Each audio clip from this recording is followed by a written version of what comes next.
Shalom Akyam, Wa'akwathiam. First and foremost, I'd like to give all praises to Yahweh, Bahashem, Yahweh Shai, Bahashem Akakwadash. I'd like to proceed this lesson with giving double honors to the apostles and elders of Great Millstone. I'm going to go into this lesson about Esau Edom. And the heading right here says, Edomites bring disease to every continent in the world. And I'm going to just go ahead and play this video. Man, this is a disgusting man.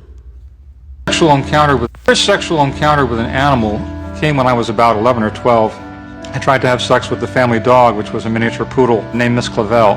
The dog was in heat, so I naively assumed that... But before I start this, man, I'm going to go into what bestiality means, man.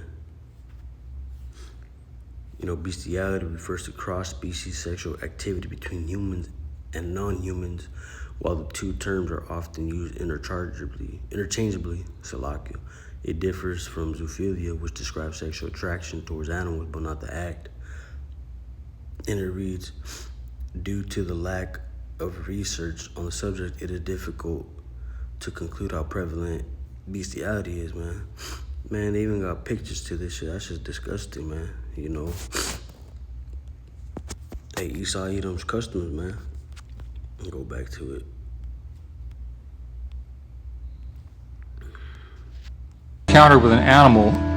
First sexual encounter with an animal came when I was about 11 or 12. I tried to have sex with the family dog, which was a miniature poodle named Miss Clavel.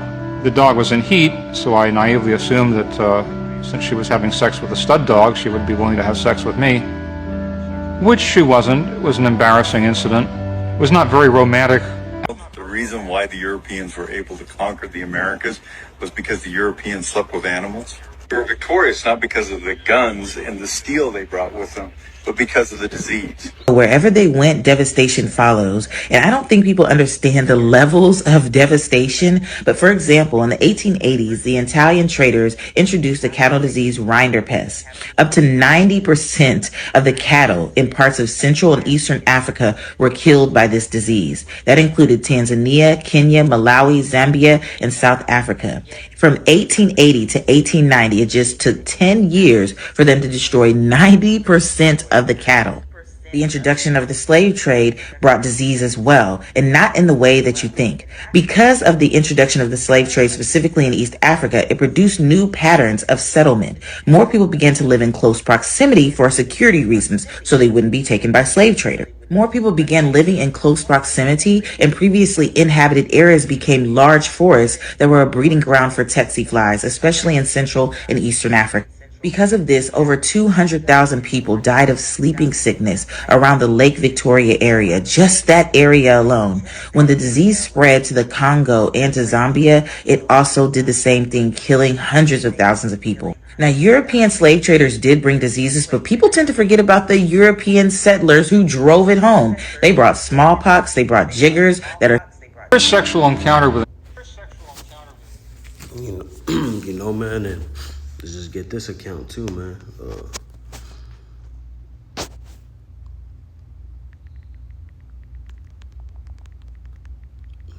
Let's get this real quick.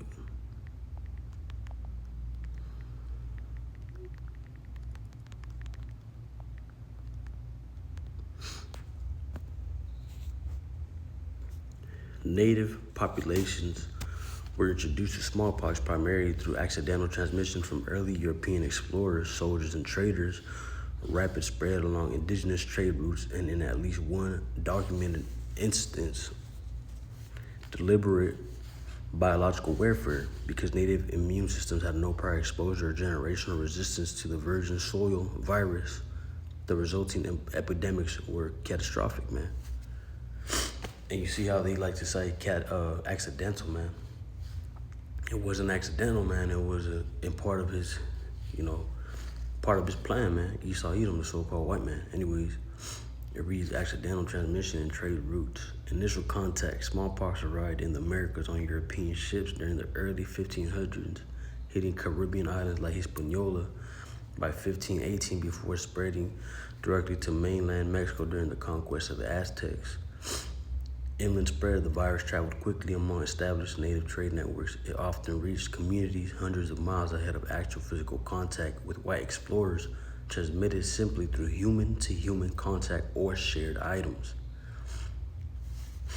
This is the deliberate biological warfare, the Pontiac's War Incident. Historical records reform Salakia. The Pontiac War Incident. It reads, historical records confirm at least one instance where British soldiers intentionally tried to weaponize the disease. In 1763, during the siege of Fort Pitt, Captain Euchre gave blankets and a handkerchief taken from a smallpox hospital as gifts to visiting Delaware representatives. You know? And that's a story that's a story they actually teach us in school, man. You know, they taught us that in school, man. That the Europeans gave the Native Americans blankets with smallpox, man. And now, you know, you see Esau Edom's, the way he's going, he's gonna try to deny it, man. You know? They got it right here.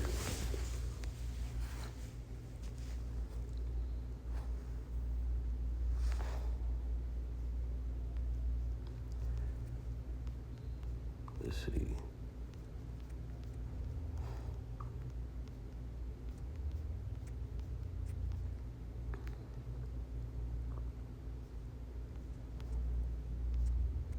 I don't want to get too much into this, but you should get the point, you know. They got a picture right here. And the Native Americans were Israelites, man, from the tribe of Gad, or different tribes of the Northern Kingdom. Primarily Gad, though.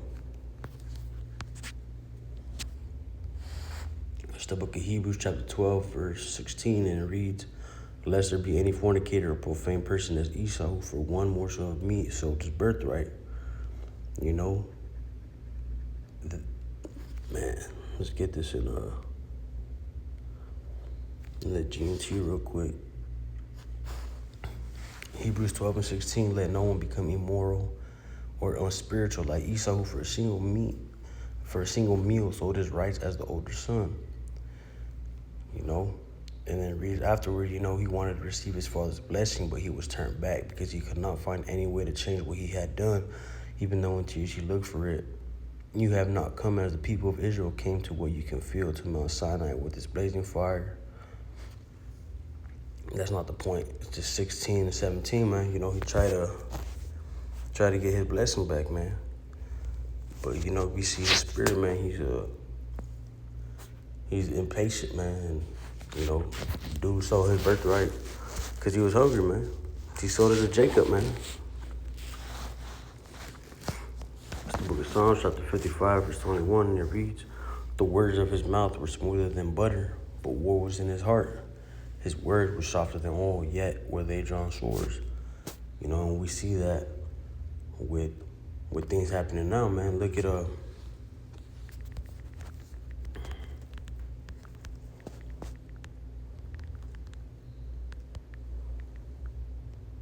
let's get this real quick.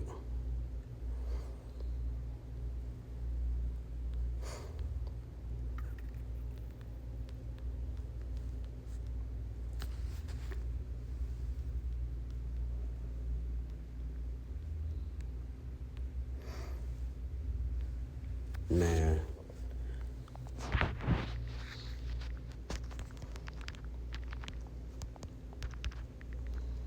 You know, they just released this too, man, but now they're trying to cover it up.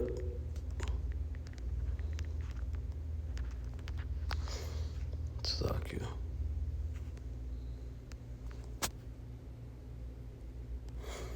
Going right here, COVID. This is from USA Today. It reads, COVID guidelines caused, you know, the CVID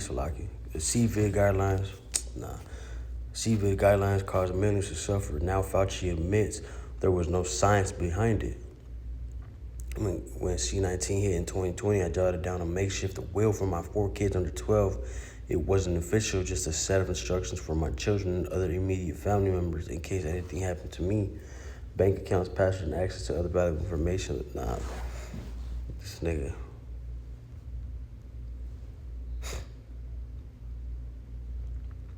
C-19 deaths weren't exactly uncommon. The epidemic killed more than 1 million Americans, and there have been about 104 million confirmed cases in the United States. Alone, a lot of decisions were rooted in fear and brought with life-changing consequences.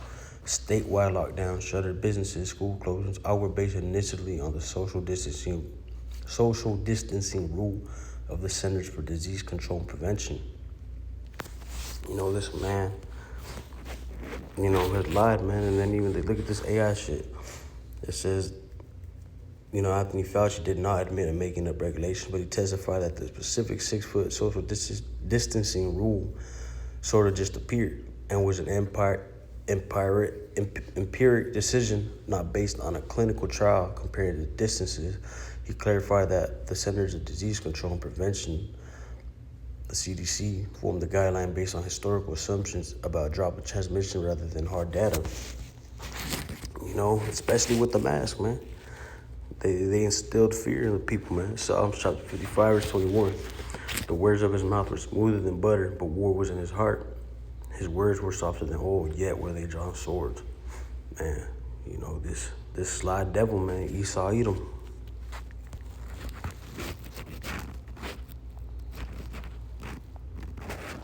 Let's get this. This is a book, man, and it shows you.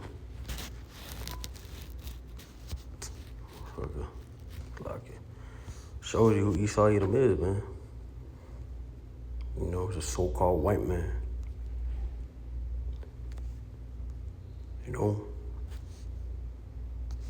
But with that, I hope this lesson was edifying to the hopeful elect. I'd like to give all praises to Yahweh, Ba'ashem Yahushai, Ba'ashem Kakwadash.